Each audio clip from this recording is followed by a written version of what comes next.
Today we're here with Esther Cramer, and we're going to talk about her book, La Habra, The Pass Through the Hills.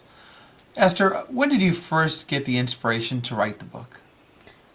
Well, I think I was writing the book before I knew I was writing the book. I had been asked at the State University to put together more information for a term paper that I had written for a course in geography, actually. And the paper that I turned in, which the professor had asked me to expand upon, was how the geography of an area influenced the history of the area. Well, the college was just beginning, so actually they had no archives. And they thought this would be a wonderful chance to build that portion of the archives, having La Habra in the area and so forth. So I started out in digging things out, and my parents, of course, having lived here for many, many years, and grandparents and so forth, and many friends, and so they suggested that it might be a good idea to take a tape recorder and go out and interview some of these folks that had these wonderful memories. So I borrowed a ball and sack tape recorder from the audiovisual department, as suggested by the librarian, and then they gave me some used music tapes, and for some reason I thought they were very precious.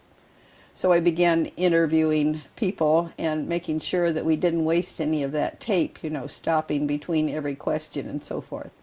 I didn't realize I was writing a book at the time, but as I went on and the research got a little deeper, somebody suggested that perhaps it would make a book. And I had always wanted to write a book, but I had no idea what I'd write a book about. Well, of course, then destiny took me down that path, and La Habra, The Pass Through the Hills, was finished 8 years later. Now, when did you first publish the book? It was published in 1969. Actually, the first book didn't hit the street till 1970, but 69 was the publishing date of the first book. And who was your publisher back then? That was the publisher was Premier Printing Company in Fullerton, and my dad provided the money to get the printing done and so forth. So you would say it was self-published, but at the urging of the State University. Now, you mentioned you did several oral interviews to put together when getting your information. Where else did you get your information? Well, I was very much helped by the professors in both the history and the geography department. They had their doctorates. They knew that in order to do serious research, you had to go to serious research institutions. And they directed me, first they said to go to Bowers Museum because they knew the Orange County Historical Society had some collection there. But I did go there and found it wasn't very helpful because their books weren't cataloged or organized in any precise way, and nobody could really help me at the Bowers Museum because the Historical Society only had meetings there and stored their materials. The next suggestion was that I advance and move to the Huntington Library, and I actually had one of the professors sign for me because you're supposed to have your doctorate before you can get into the research files of the Huntington Library. And of course I had my degree from Pomona College, and I was doing graduate work at Cal State Fullerton, but I certainly didn't have my doctorate at that point. But I did get into the Huntington, and I traveled regularly up there to look into their files and their archives. And of course then I started pulling from any of the books that had been written in about this general area. Nothing specific had been written except a few small papers by some teachers, and one of the judges had written something. And then of course the Old Settlers Historical Society, which was founded in 1898, had history reports every year, and some of them had pulled together some history. So I had fragments of things to work with. Esther, what are some of the challenges you faced in writing the book? Well, I think first of all, not ever having any experience in writing history, I was a biology major. But I did know scientific method, and you don't reach the conclusion before you've gathered all the evidence. So I realized that I had a real challenge to gather all of the evidence to reach a conclusion, which is basically as suggested by Dr. Larry DeGraff, the history professor at Cal State Fullerton, was to have a research purpose, and that was to describe the building of a community, and that's the whole theme of La Habra, the Pass Through the Hills. Ultimately, how long did it take you to gather all your information? Well, it was printed after about 8 years of research, but you must remember I was raising 3 little girls, and my husband was a football coach, and I had an agenda of going to games and seeing that the kids' activities were taken care of, so I would often lay things out on the living room floor and then have to collect them again before I could start writing again. And so it was a challenge because I had things scattered about here and there, and then traveling from place to place was a challenge. What did you like most about doing the book? Well, I think it was meeting the people. These folks that I interviewed were all people that were friends of my family and friends of mine too, of course. But they were people that I really didn't know much about them themselves. I just knew that they were active in the community, and I had no idea of their backgrounds and what they had contributed to this community. And I think that was probably the most interesting thing. Now, diving into the book, do you have a favorite part of the book? Well, I think probably the pioneer period was the most interesting because I could relate to the people that were telling me the stories. It's awfully hard, to discuss the early peoples, the native population here, when you really haven't experienced any of that. And so I think probably the pioneer period was the most interesting. In putting together the book, was your family supportive? Oh, very supportive, yes, of course. It wouldn't have been published if it hadn't been for my dad. Very much interested. Now, after writing the book and publishing the book, what type of feedback have you been receiving? Well, I think people are very appreciative that somebody finally took the time.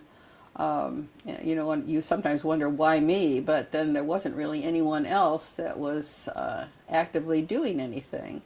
And so I think people have been very appreciative to have had their past recorded and be able to relate to what happened here before they came.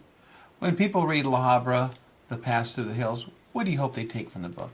Well, I hope they get a better feeling for the way this place was and why it is the way it is now, and I guess that's my hope. Esther, is there anything that you, now looking back, wish that you could have put in the book that you thought maybe you left out? Well, the book was a study of the formation of the city of La Habra, and so the city of La Habra was incorporated in 1925. So basically, that is when the true body of the book ended in 1925. Now, recently, I have been going back and pulling out these old La Habra stars from the years in the Depression, because that's an era that a lot of people are not very much aware of all the things that went on in a community at that particular time. So I've been pulling those things out. So I guess my only regret is that I haven't been able to go on and get the book, up to the present time. We tried in this second edition of the La Habra, The Pass Through the Hills, to bring in photographs with captions that brought it more up to date. Well, let me ask that. Other than the caption, how does the first and the second editions differ?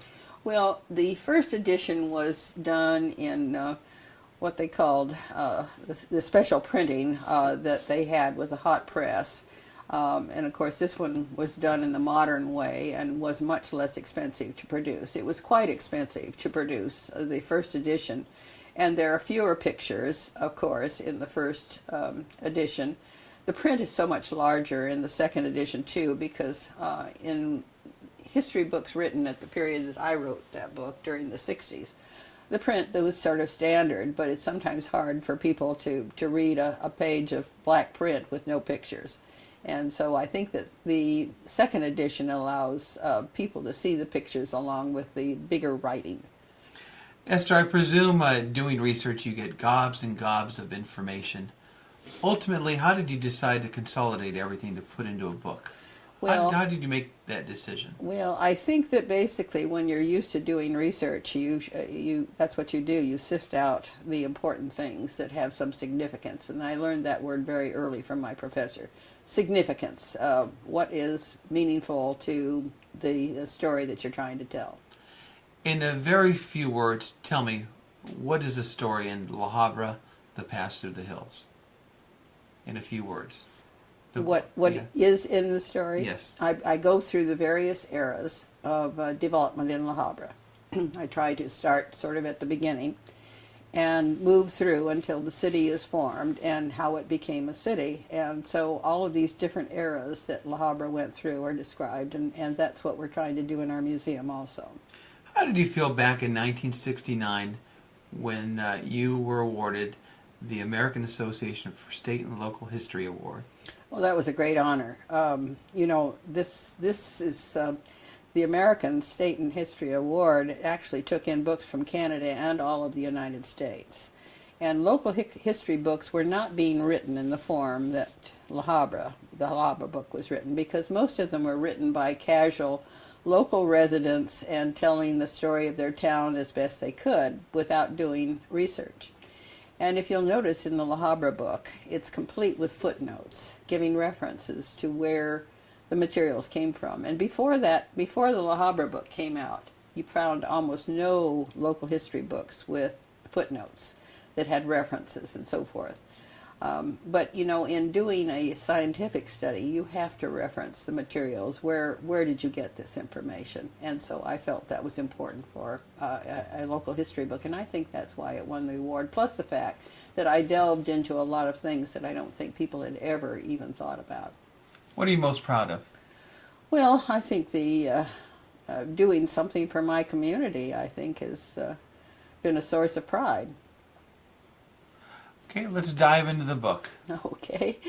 Well, I think the first thing that we need to do is to look at as I did at the very beginning, looking at the geography of the area and how it related to the history of the area. Millions of years ago, all of this land was part of an inland sea. And constantly people up in La Habra Heights that are digging around in the hills are surprised when they dig down deep enough and they find seashells and they find sand. And we had a wonderful famous sand pit here in La Habra, basically, which was part of the bottom of that ancient sea. But through the millions of years there was uplifting, and we had hills formed. There's a fault line that goes along the base of the hills.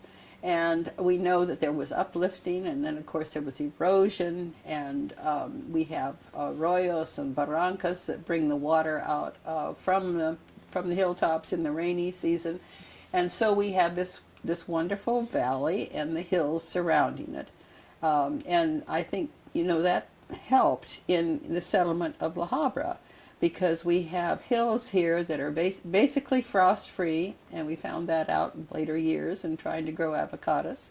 We had wonderful deep soil that allowed the growth of the citrus in the upper reaches of the valley, so that was very significant.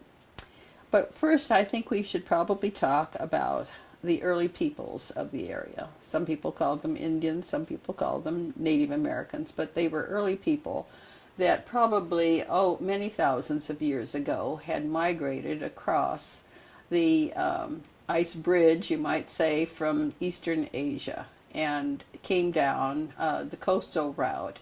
And we think there was probably habitation here in La Habra as many possibly as 10,000 years ago, but at least 8,000 years ago.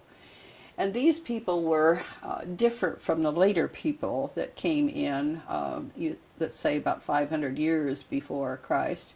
And the earliest people they all were hunters and gatherers, of course. And we know these things not because these people had a written language, but because of studies that have occurred in the archaeology and the anthropology departments of many universities. We found out about these people. First of all, there was not a huge population. There were probably never more than 10,000 people in Orange County, of all of Orange County. And they lived in family groups, scattered wherever there was a water source. Naturally, people have to have water. So we know of two possible locations for camps here in La Habra. The Spanish called them rancherias. But the people gathered together in family groups, and they made their huts, usually of willow branches bent in sort of a conical shape, and then they wove the tules or the reeds that grew in the swampy area into that, what some people call the wickiup, others call it a quiche, others call it a hatali. But anyway, these huts, and they gathered around a central point in this family grouping, and it was a related family grouping. There was one here in La Habra, about today where the marketplace is, up on the hillside. They usually built their residences on some sort of a area higher than the water level would be when it flooded, because we had constant rain drainage in the wet years. So they were probably very close to Coyote Creek, and Coyote Creek gathered and collected at that point about Beach Boulevard and Imperial. And so they were probably up on that hillside. And a later family, the Oxford family, found many remnants, the metates and the monos, that ground the seeds. Their food basically was collected from the area. The acorns, of course, from the hills to the north. Puente Hills has always had the live oaks. Coyote Hills has not had the trees. But they gathered them in the canyons, and it was actually in a later period, the early period, I don't think the people knew how to use the acorns, because if you've ever tasted an acorn, it is very, very bitter, and obviously not usable until you do something with it. The later people found that you could grind that mush with water and mix it and heat it in stones and leach out the tannins that were so bitter. But the earliest people probably gathered just the seeds from all kinds of things. There were sage that had seeds, there were grasses that had seeds, and they also gathered berries and that sort of thing. The men were hunters, and the early people that were here didn't have bows and arrows, but they had throwing sticks, which kind of looked like the Australian boomerang. And they had those, and plus they had stones that they used on the end of a kind of a spear-like thing. Now, what would they hunt for back then? Well, there were lots of deer. There were lots of antelope here. And, of course, there were rabbits, and there were squirrels. And they also gathered things that we wouldn't think of as edible, but caterpillars and grasshoppers and things like that. And all of those provided protein for their diet. But wildlife was abundant here, because this was quite a lush meadow for everybody, or a pasture. So there was plenty of animal life for the men. But the tools that they used were very primitive, of course, and we do have some samples in our museum of some of the tools that they did use in those early days. The social life of these communities, and I might add that the other camp that we know of very definitely was at the mouth of Brea Canyon. And in that area, there is a marker there where the first Europeans visited, but I should tell you the story of that too. Since we have the early peoples here, the land had not changed at all for many, many decades, or hundreds of years actually, had not changed, because these people did not destroy the land whatsoever. They lived off of the land and didn't destroy it. The Spanish people had explored much of the world at that time. They had already established colonies, down in the Florida area and so forth in the 1500s. But the coast of California, the first exploration was Cabrillo, who sailed along the coast in the late 1500s. And then a Vizcaíno in early 1600s was also sailing along the coast, but the Spanish were exploring only the coastline, not the inland parts. But their first contact with these early peoples was when Cabrillo and Vizcaíno made stops at the various ports like Los Angeles, although of course it was nothing but just a kind of a place they can anchor. But they did make their first contacts there. So anyway, we do know that the explorers that were sent by the King of Spain, because he heard that the Russians and the English were also exploring the coast, and so he sent an overland expedition. And that was in 1769 that he gathered together groups of people by ship and by land to travel up from Mexico and up into what we now call California. And they came into, well, first of all, they reached all the way to the Santa Ana River on July the 27th. July the 28th in 1769, they reached Brea Canyon. And that's where we know they camped with a group of Indians that were having a celebration, and they were invited to stay, matter of fact. Mm-hmm. And they decided they must push onward because Vizcaíno had described this wonderful port or bay up further north, and they said that their job, of course, was to find places to colonize so that it could be permanent land for Spain. So their job was to find places for what they would call missions. And so this group contained the Franciscan missionaries that were to settle this whole area. Crespi was the one that led the party here because Father Serra had become lame on the trip up from Mexico. So he was left there in San Diego, but the rest of the group of the explorers came through.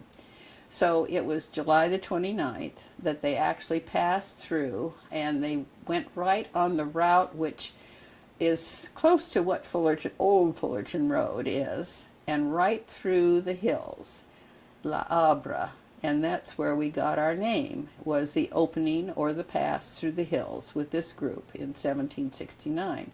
They had to build a bridge over San Jose Creek on the other side, and bridge in Spanish is La Puente, and so that's where they got their name.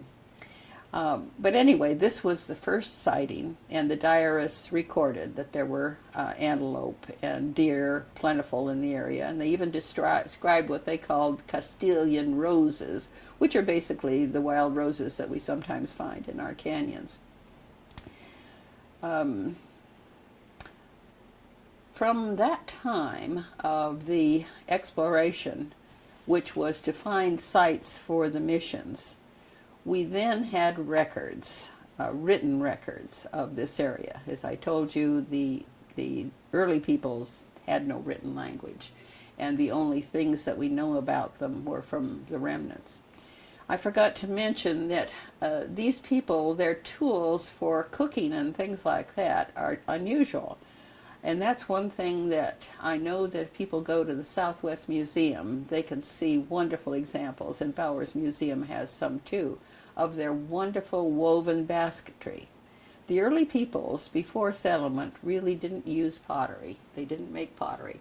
They were able to bring the soapstone, or steatite, over from Catalina Island and make tools out of that, bowls and so forth, to put water in.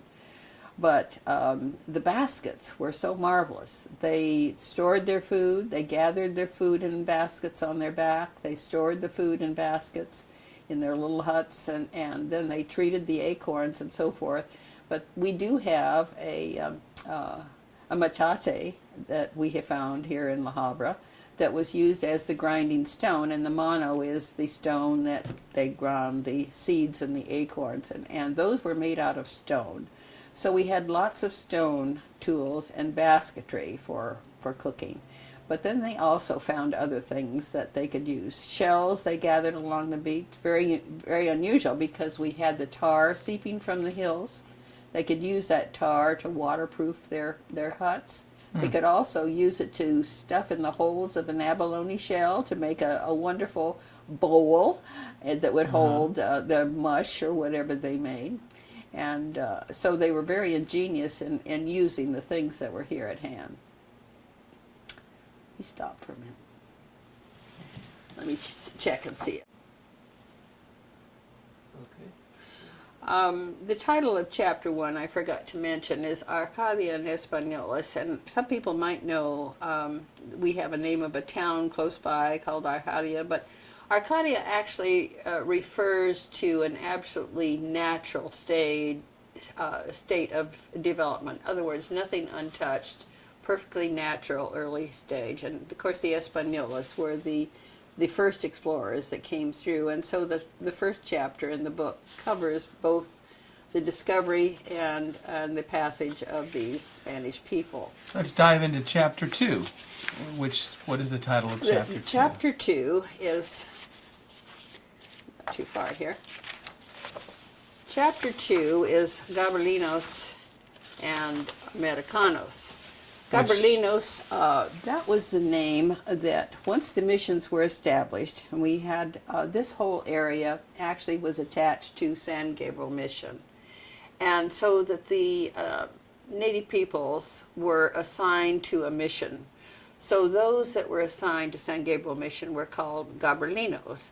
Those that were assigned to San Juan Capistrano were called Juaneños. Mission San Gabriel was established in 1771. The mission at San Diego was established in 1769 when the first Spanish arrived, and Sarah founded the mission there. Mission San Gabriel was first established in a different spot from where it is now. I think the first spot they determined was very close to where water flooded and so forth, and so they built on higher ground. And the Mission San Gabriel became one of the very richest missions of all the 21 in the chain that extended all the way from San Diego to Sonoma. The Mission San Gabriel, the reason it was so rich is that so many different crops and things could be done on this particular land, which went, of course, all the way from the beach area, clear out to where the San Fernando area is, where there was another mission there, clear down to almost, it'd be the lower part of Orange County, where the San Juan Capistrano had the lower part, and then on down in toward San Diego. But these missions then were established as sort of a colony, and it was to build. They wanted to build at these sites. They wanted to build pueblos so that the Indians would be given their property and assigned property and so forth, and they would become Spanish citizens and colonists. That was the intent. So they brought the Indians that lived in the area to the missions, and they called them neophytes. Not all of them came. Some of them were allowed to stay out on their lands and do the production of agriculture, which they were taught to do by the missionaries. And so some of these neophytes or natives were left out on the land to do the farming of grain. They raised cattle, raised sheep. There was even a spot here down toward Buena Park that was kind of swampy where they raised hogs. And so we had a very diverse agriculture, but the grain was the major thing. The hills were planted with wheat and barley, and then the Indians actually were taught to be agriculturists. And of course, the major goal of the Franciscan priests was to also to Christianize them, and the missions were basically churches for them. Any little girl that attained the age of 7 had to go to the mission, and they were put into a kind of a nunnery sort of situation where they were trained until they were old enough to marry. The Franciscans had a very strict rule about this sort of thing, but it was so strict, matter of fact, that a lot of the early people ran away. They didn't like the type of life restricted around the mission, because there they had to live in confined headquarters. They had these huts scattered about the mission, and they didn't like the rigidity that some of the priests demanded. So some of them ran away. Some of them came back again, but they did.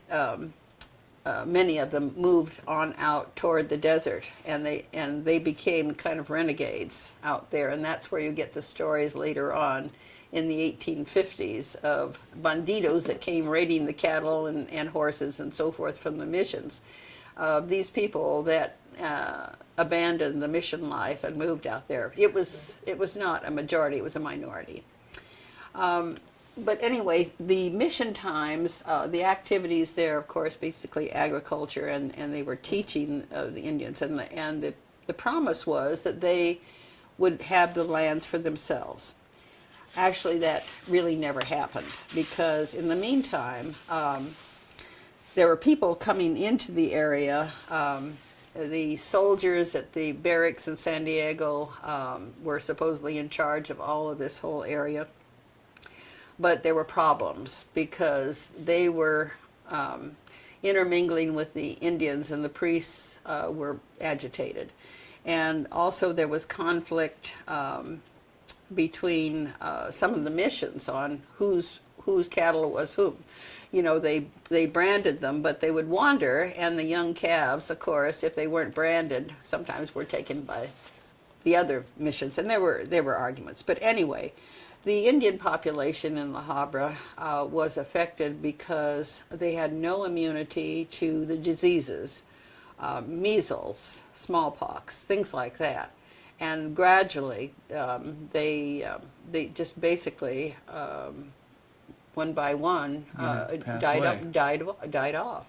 And today there are no full-blood Gabelinos, Juaneños, or any of the others. They have intermingled through the years. Many of the Indians actually, when the well, I might say that there started to be some American mountain men and trappers and so forth that came into the area.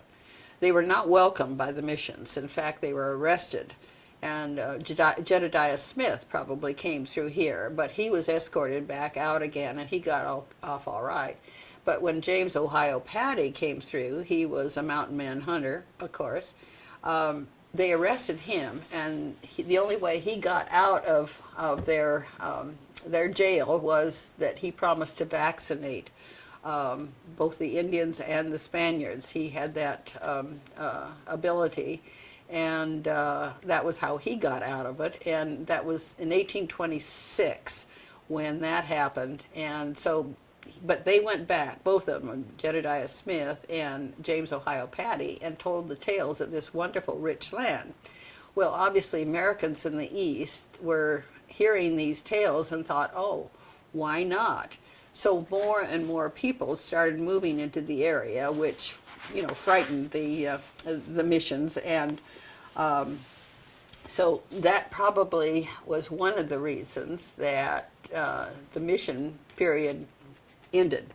The mission period ended. Well, first of all, this was a part of Spain until 1822, when Mexico declared its independence, and this became part of Mexico in 1822. Then it was not until 1833, when there was so much immigration, that there was they passed a Secularization Act in 1833, which ended the missions. Mm-hmm. They returned the land to the public. And so then the next period, of course, is when you have the incursion of ranchers that are coming in from Mexico and other places. And up until that time, you see, the land had all belonged to the missions. All the land along the coast of California had belonged to the missions. But in 1833, that ended, and the land was returned to the public, and then we move into the next period, which is in chapter 3, and that is the Rancho Cañada de la Habra. Okay. You want to stop for a minute? All right, we are ready. So we go into chapter 3, which is called Rancho Cañada de la Habra. This is the official name for the rancho which was claimed. As I told you, the missions became secularized in 1833. The Mexican government had a much more liberal policy in granting land. There had actually been very few Spanish grants before that, and that was the one to Juan Nieto, or he was a Mexican citizen, or Spanish citizen actually, when he got his land, and he took, for his use, he was given all of the lands that are now Buena Park and right on down toward the beach area. All of those ranchos were turned over to Juan Nieto. Then also there was another Spanish grant to Jose Antonio Yorba. And that was the land that is now Santa Ana Canyon area. It includes Santa Ana, Tustin, and Orange. That land was all given to a soldier who was in Portola's party, and he did have that claim of all of that land. And then when the Mexican government took over this land in 1822, they started thinking about giving land to Mexican citizens. So many ranchos were granted, and not by the acre, but they gave it by these huge divisions.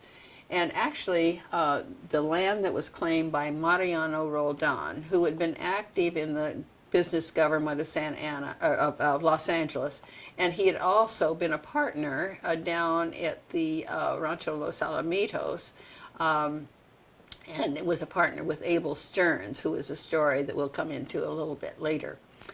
But anyway, he decided that this land did not 700-acre piece of property that was kind of a pie shape that was between the Rancho Los Coyotes and the Rancho La Puente and the Rancho San Juan Cajon de Santa Ana, but it was kind of left.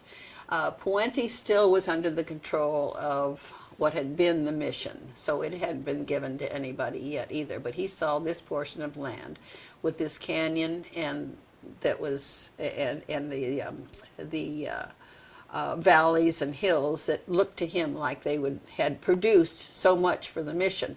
So he applied for the land. He was actually born in Mexico, and he came up early in, was very active. So he filed a claim for what he named, the mission had always called this land La Habra, Rancho La Habra, as part of the mission from that first Portola expedition. And so he said, I would like to have this pie-shaped piece of land, and he drew up what they called an expediente, pardon me, a diseño, and he made this map to submit to the government that this is the piece of land he wanted. And we have a copy of that diseño that came, they have it on file at the Huntington Library, which clearly marks the outlines. And I wanted to read the part that they used for the boundary lines. In those days, the words mas or menos, more or less, that nothing was very accurate. You would not call this a legitimate survey. But what they did was choose a starting point. They had a leather braided riata, they called it, that was 50 varas, which is about 46 yards long, and they would hold it at a spot and then take it with horseback and up the line and then put another stake, and they would do that with this riata. Well, here's where the boundaries of La Habra. The boundaries of Rancho Cañada de la Habra were recorded using several unusual landmarks. The measurements started at the northwest, that would be at the top of the hill, at a small corral of tuna, which is cactus, and belonging to Perez, and continued to the southwest to El Camino Viejo, which was the old road that was through La Habra Valley that became El Camino Real later on. And then where the line met Rancho Los Coyotes, a steer's head was placed. The line continued to a small aguaje, which is the creek, and that was where a willow tree was marked with a hatchet. The line then turned to the northeast and passed a cuchilla, which was a large knife, which served as a mark. This line continued until it reached a small hill, in direct line with one much higher that had 3 oaks on it. Upon the small hill, Roldan placed a stone. The line then extended to the northwest to meet the line extended from the Corral of Tunis. But as it was quoted, in the course of time, the Camino Viejo was made to take a shorter route across the valley. The Corral of Tunis disappeared. A coyote or some other beast carried away the steer's head. The 3 oaks were cut down and carted away for firewood. The small stone was lost, The Cuchillo was reclaimed from the desert, and the La Habra was left without landmarks or boundary lines. And that's kind of the way it was until the Americans came in and did surveys. But anyway, after that, after this was all measured off, to prove that he was the owner, he reached down, picked up some dirt, threw this dirt on the ground, pulled up some grass, threw that out, and then he was required, and then he also broke off some branches of trees to prove these were his trees now. And then it's because in order to get a rancho, you were required to build a house and a corral and raise some cattle or sheep or both or other animals on the property to prove that you were actually using the property. And what year would this have been? This was in 1839 that he claimed the property, but in the land case trials, it is shown that he and his young 18-year-old wife had occupied and built the house in 1838. So they presumed they were going to get this ranch. But he didn't actually get it until 1839, and this was just 6 years after the secularization. But there were other ranches, as indicated already. Coyotes was already down there, and that's where we know toward Buena Park, and you know where the Los Coyotes Country Club is, and that land was all part of the Los Coyotes Ranchos. Well, as it turned out, Roldan probably wasn't seriously interested in living on this property. He needed it for his cattle. But he sold it in only 2 years. So in 1841, he sold it to the owner of Los Coyotes, who was an Italian. Leandre was his name. And interesting enough, he sold the land to Leandre, and Leandre only lived 2 more years, so he died in 43. And the problem was that in those days he had no will because he was still a relatively young man. He had not made a will. And in those days the law said that half of the property went to the wife and the other half went to the mother. And she was still over in Sardinia, I believe it was. And so she had an agent hired to sell that part of her half. And in the meantime, of course, that meant half of La Habra, too, because Leandre had owned La Habra and Los Coyotes at that time, so it was one piece of land. Well, as it turned out, a man who was very important in California history, Andres Pico, he was a Mexican general, actually, in the war, in the Mexican War, but he was able to scrape together the cash and brought half of La Habra and Los Coyotes. Any idea of how much he was able to scrape up? Well, I'm trying to remember what it cost. It wouldn't be very meaningful in today's, but I may have recorded it here. It wouldn't sound like very much in today's money. Let's see if it has any figures here on how much he paid.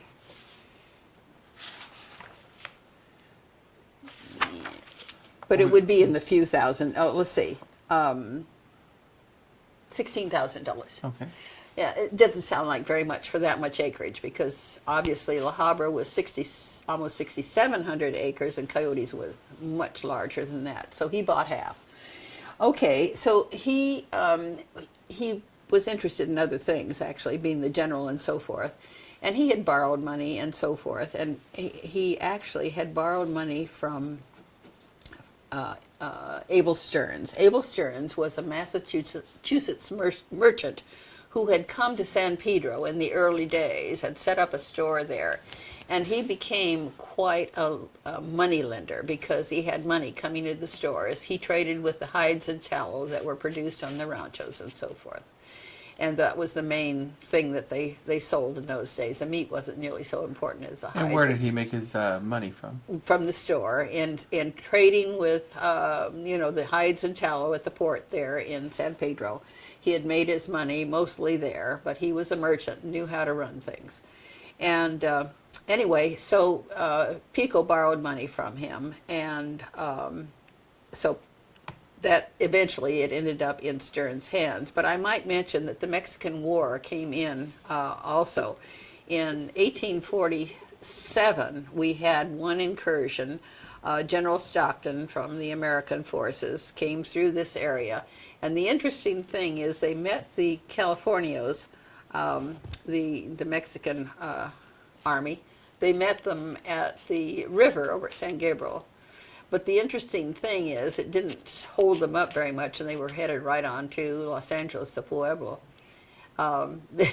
The ammunition that the Californios had didn't even reach across the river, so obviously it wasn't much of a battle, and they went right on in Stockton and took Los Angeles, retook it actually.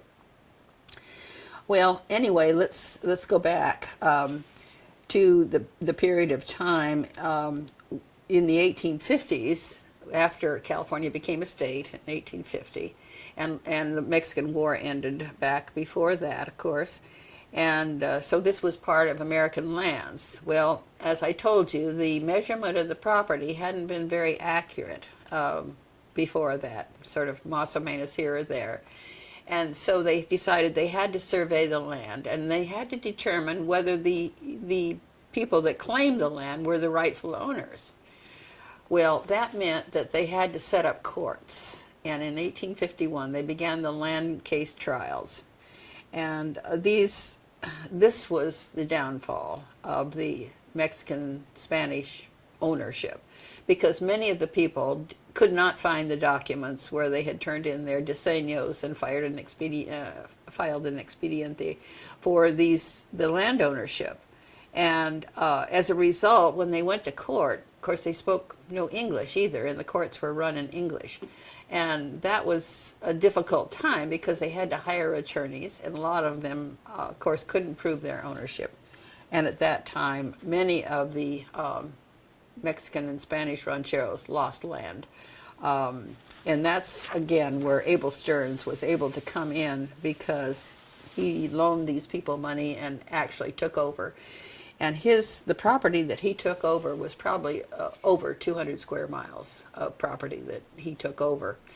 And then we have the period of time, the 50s were a time of turmoil. We had these bandidos, as I mentioned before, coming in off of the desert and robbing the rancheros of their cattle and sheep and so forth, and horses. And we also had this turmoil with the land case trials, nobody knowing who owned what. Were the banditos very violent? Were there deaths and shooting? I think that they came through, and their main thing was just coming at night and stealing cattle. I don't think there was any kind of... I know that the Americans later on chased them, and I know that the rancho owners chased them, but I don't think there was much violence, because these bandidos had their headquarters way out there on the Mojave Desert, and they went through the Cajon Pass, knew how to get there with the old Indian trails. And I think that probably they herded the cattle and the horses out before anybody even missed them, because, there were no fences in those days. You could just move from one place to another. Well, anyway, we move into now the late 50s and early 60s. By that time, Abel Stearns had married very well. He married a little girl that was 13 or 14 years old from the Bandini family. And I always make the joke that the Bandini family spread all over California. But anyway, it was a very wealthy family. And that was how he gained status, by marrying into one of these very wealthy Spanish-Mexican families. And they did not live in La Habra, even though they owned this land by then. They had a wonderful home right down in the Pueblo of Los Angeles, where the big homes were, right around the center of town there. And so we never had a really big mansion here. Roldan had that little casa, which was probably 3 rooms with a mud floor and probably no window glass, and some maybe mats on the floor and a couple chairs and a table, and they cooked outside, and they had Indianola houses lived around the residence there, but no beautiful hacienda here, anything like that here in La Habra. Well, the 60s were terrible for La Habra. We had, first of all, there was this flood that came through in the 1860s, changed the pathways of the rivers of San Diego, San Gabriel, all the rivers changed their pathway. There was so much water that came this whole area in the lower part of Orange County and Los Angeles County was underwater. It was a terrible flood. And of course, after that, and that's probably when whatever Roldan had built washed away, because we have no records of any adobe being found anywhere. And he called the creek, Coyote Creek, he called Aguaje de Roldan, so we know he built close to Coyote Creek, which in bad years floods the whole bottom part of the valley. Well, anyway, after the flood years, of course, you had this wonderful growth of all of the native grasses, the alfilarito, which was the main food for cattle and sheep, and the grasses and so forth. So they had plentiful cattle and had good years after the flood. But unfortunately, as typical here in Southern California, you'll have a flood year and then you'll have several years of drought. And with all of this cattle that didn't have the food to support it, they would move it from, up toward the mountain areas or down toward the beach areas to keep them supplied. But finally, they just killed the animals because they were dying off with no food, and just used the hides and the tallow for making soap and candles and so forth. But the 60s were dreadful, and Abel Stearns mortgaged his property. Actually, he mortgaged all this 200 and some odd acres the first time for, I think it was $43,000 that he mortgaged it to a company in San Francisco. And then he had a friend whose name was Alfred Robinson, and a group of wealthy San Franciscans decided they would go together and form a corporation, and they bailed Stearns out and took over the property. And the idea was to return so much to Stearns for every acre that they would sell, because their plan was to sell to the Americans coming in, to subdivide the properties and sell it. And they would give Abel Stearns so much for every acre that they sold, and of course they would also have something for themselves. That, of course, was it was an interesting process, because some areas were sold off. Of course, we already had the town of Anaheim. It was founded in 1857 in the middle of the 50s, or at the end of the 50s. But that was a town that was there in the midst of all of this. But they were selling land in the outlying areas. Well, Abel Stearns, impatient that he decided that he had an opportunity. There were sheepmen coming in from Europe that needed land for their sheep. And so he agreed to lease some of that land. And of course, his partners in this Los Angeles and San Bernardino Land Company, or we called it the Robinson Trust, in San Francisco, took a dim view of what Stearns was doing. But he was leasing thousands of acres for a few cents an acre to the new people coming in. And that moves into Chapter 4. I think we are at... I'll stop you. Okay. Just do, when we get to about 1 minute, just do this. Okay. And then she'll know to wrap it up. Okay. I'm rolling and ready to go. Now, Esther, we go into Chapter 4 now. Yes, Chapter 4 is called Basques and Merinos. The Basques, of course, were the people that were coming into the country. They'd had, in the Basque land, which is in the Pyrenees between France and Spain, they were having a hard time over there, as much of Europe was in the 1840s. And so they were looking for places where they could continue the occupation they had in France and Spain, which was sheep raising. So they were beginning to move to parts of the United States. And we find that they could see that Southern California was a wonderful spot. And the earliest person that came over from the Basque country was Domingo Basanchori. What happened is the oldest son in the Basque family always inherited the whole piece of property if their father died. Well, obviously, if there were many sons and daughters in the family, they had to find their own way, another way, so they had to get out. And so he came in the 1870s, late 1860s, 70s. He came to the United States, and he heard about what Stearns was doing. And he worked for other people at first, but then he came and he leased the land that is now La Habra, Fullerton, Brea, to raise sheep. And he found that the merino sheep were the very best. They were the most expensive. They were very productive. Their wool was better and got more money, and they had more lambs. But he also found that the Mexican sheep that had been here since the mission times were very sturdy and could live off of less. And the purebred merinos basically had to be fed grain and so forth and be kept in corrals. So what he did was bring merino rams and treasured them and then bred them with the Mexican sheep. And it's said that because the climate was so perfect here and because the growth of the pasture land that was all over the hills and valleys was so rich that they sometimes the ewes would produce 6 or 7 lambs in one birthing, which of course greatly enlarged his herd very rapidly, but he was able to attain quite a few to bring here. And he probably had 10,000 or more that he had on the hills and valleys in this area. He was very, very successful, and he had a friend whose name was Jose Sansanina that came and worked with him. And Bassenturi established his rancho about where the Fullerton Golf Course is now. His ranch house was about in that area. And the Basques are people that they speak both languages usually, French and Spanish. They didn't speak English at that time, but they had a lot of social occasions. They had big barbecues, and they had a pelota court.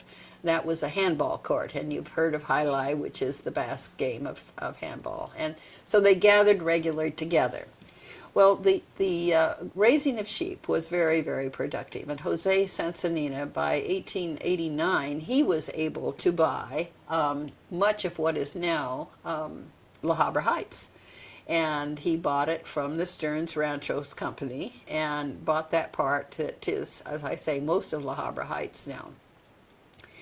Stearns also was the Stearns, well, they became called the Stearns Ranchos Company, this San Francisco company. The name was far too long. So the pioneers that came in just called it the Stearns Ranchos Company. So from Stearns, he bought this rancho. He married a Spanish Basque, and he was very, very successful. They became extremely wealthy and grew sheep all over the slopes of La Habra and even in La Habra Valley until the settlers came in the 1880s, 1890s. There was another sheep grower also. His name was Elijah Worsham that had bought property from Stearns down in the lower part of the valley and to the west. So we had sheep all over the hills and valleys of La Habra from the period of time from the late 70s, early 80s, clear through to, I think the last of the sheep were about 1913. By that time, of course, there was quite a settlement here in La Habra, and of course, settlement in Fullerton. But Bassenturi still had all the hills that we call Sunny Hills now. Sheep Barn in La Habra was a landmark. It was a huge barn up above, and Hacienda, of course, was the street that led to the Sansanina house. It was their hacienda. At first, it was just a small wooden house. Later, they built a beautiful home. The home that was built after the turn of the century is still standing on Villarita in the Heights. But anyway, the period of time when the sheep were here, they were herded. First of all, the wool was the major thing because people in Los Angeles didn't eat much mutton or lamb, so they herded these sheep all the way to San Francisco, where there was a real market, with the people that were settling in San Francisco. So there was a real market up there, and they herded the sheep all the way there. But as Los Angeles grew, more and more people would eat the lamb, and so they had a market both for the wool and for the meat. And they could market it in Los Angeles. When the rail lines were brought into Orange County, they could take the wool and so forth just down to Fullerton. It was very interesting because there was a band of about 45 Mexican and Indian sheep shearers that came in the spring and in the fall to harvest the sheep and the wool from the sheep, and they would come in as a band, and they would build a board floor in the pen of the sheep pens that they had around the corral, and then build a shelter over the top. And these about 45 men then would bring the sheep out of the corral, and they would then take the wool from the sheep, and then they would run them into a sunken tub that had basically a mix of tobacco and sulfur in it to make sure that the animals didn't have any bugs or anything. One of the problems with the wool in this area is if they ever got into an oil seep out into the hills in Brea, then sometimes they had oil on them. Also, they picked up an awful lot of dirt, so they learned to wash the sheep too before they could sell them. But the life on the sheep ranch was very interesting, and the women were required to do a lot of work cooking for the shearers that came in and for all the sheep herders and so forth that they had.